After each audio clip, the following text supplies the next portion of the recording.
We're here to celebrate 200 years since the birth of Louis Braille. Now, Louis Braille was a fantastic innovator, a surprising innovator in many ways. In a blind school in Paris at the beginning of the 19th century, he hit upon the idea that a simple system of 6 dots was all it takes to represent the whole language for somebody with a visual impairment. Braille has really stood the test of time. With very few developments over the last 200 years. I think the first development had to be the invention of the W to make it work in English, and the later developments of Grade 2 Braille, which means that Braille is very compact. You can use one symbol to signify a whole word or part of a word, which makes it very much more practical to issue documents in Braille that people can handle. Yeah. The Scottish Braille Press produces documents and books in Braille that are sent daily in their thousands to the whole of the UK. It's about empowering people with a visual impairment to take full control of their own lives and to be fully functioning members of society. And reading is by far the #1 means of access to what's going on in society. Well, I'm helping hopefully raise money for the Scottish Braille Press, but also celebrate 200 years of Louis Braille, 200th anniversary of his birth, the guy who invented Braille.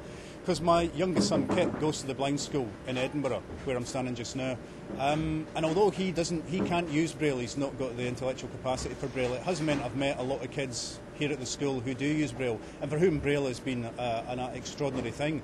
I mean, it's meant that they can lead normal lives. They can have as full a life as possible.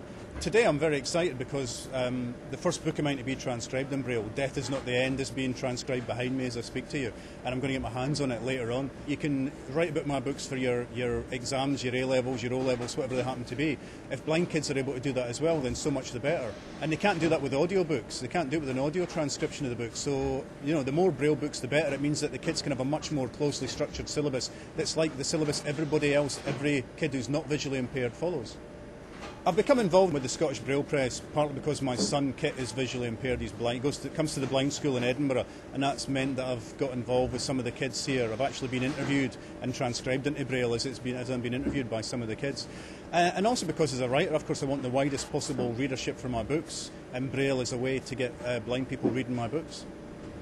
Part of ensuring the future of the press, as well as making people aware of us across Scotland so that businesses will hopefully come to us to produce their Braille literature in future, is to make sure that we have a building that is completely fit for our purposes.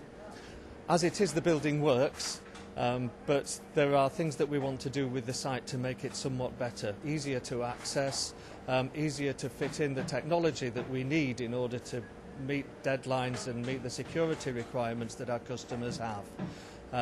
We also, in a wider context, need to improve the school and the sports facilities the school has, and the Braille Press building doesn't sit on the part of the site that's most effective for that purpose. So all these together mean that we are now approaching the Scottish public for assistance to bring about major changes to this site.